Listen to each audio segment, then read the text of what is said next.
There is a symbol so feared today that people cross the street when they see it.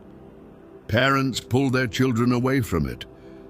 Religious communities call it the mark of Satan. It appears in horror movies, in heavy metal logos, in Halloween decorations, and almost nobody knows its real history. Because the real history of the pentagram is the story of how a symbol of health, protection, and divine harmony was slowly, deliberately turned into the world's most misunderstood shape. Let's go back 5,500 years, before the fear, before the Hollywood, before the church condemned it, to where it actually began. The pentagram is 5,500 years old. The earliest known examples were found on clay tablets in ancient Sumer, modern-day Iraq, around 3,500 BC.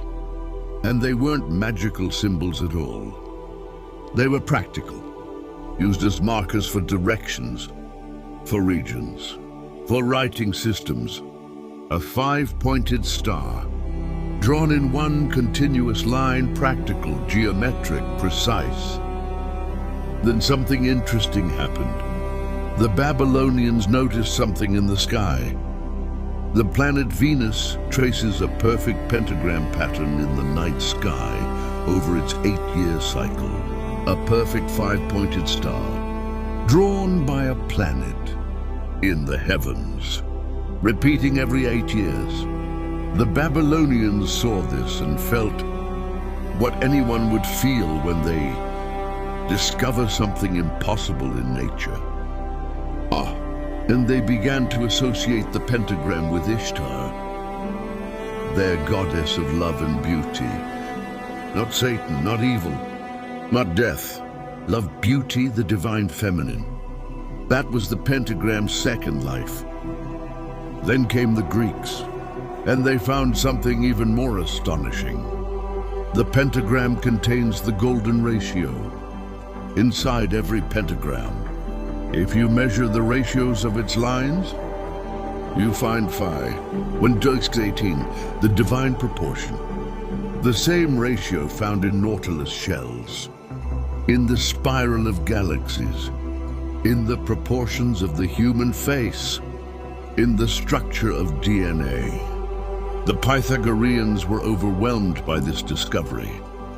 They adopted the pentagram as their secret symbol, their mark of recognition, their emblem of mathematical perfection. For Pythagoras, the pentagram wasn't just a shape. It was proof that the universe was built on mathematical harmony. And they were right. Now here is the part most people have never heard. For several hundred years after the death of Christ, the pentagram was a primary symbol of the Christian church. Not the cross. The pentagram. Early Christians used it to represent the 5 wounds of Christ. The crown, the 2 hands, the 2 feet.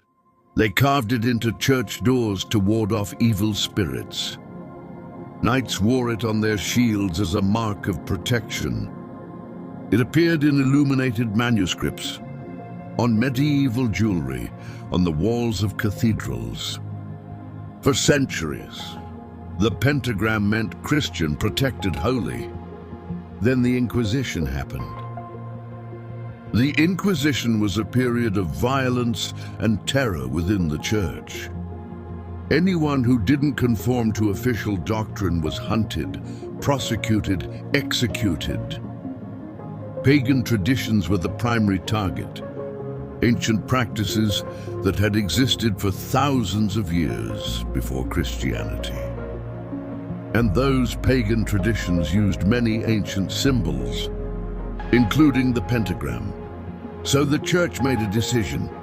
If pagans use the pentagram is evil. Overnight, a symbol that had represented Christian protection for centuries became the mark of Satan.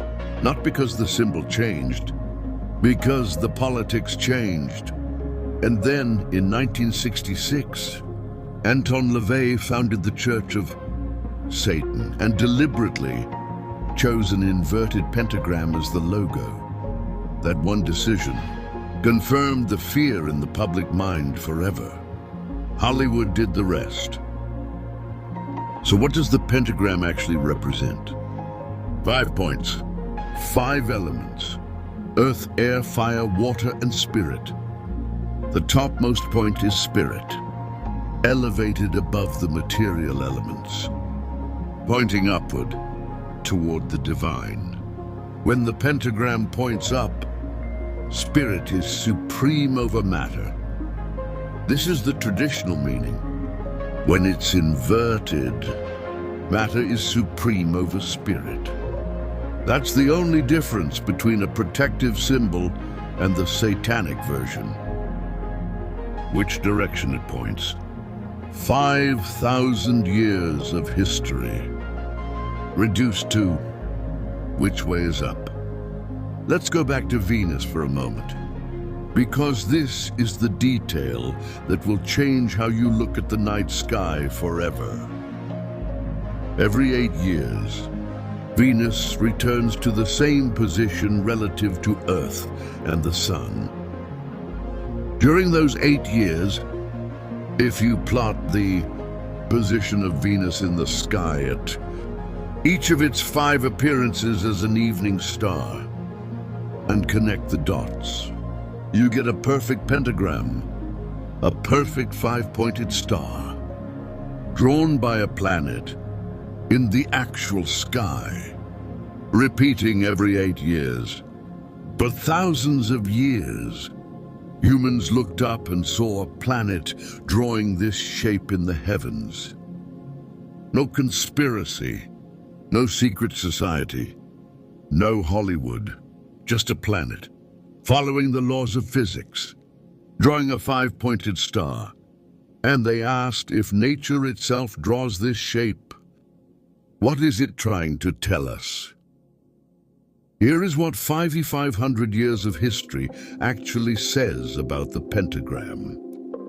It was used by Sumerians as a practical tool, by Babylonians as a symbol of beauty, by Pythagoreans as a sign of mathematical perfection, by early Christians as a mark of protection, by medieval knights as a shield against evil. And then, in a few decades of political violence and cultural panic, all of that history was erased, replaced by fear. The symbol didn't change. The story around it did.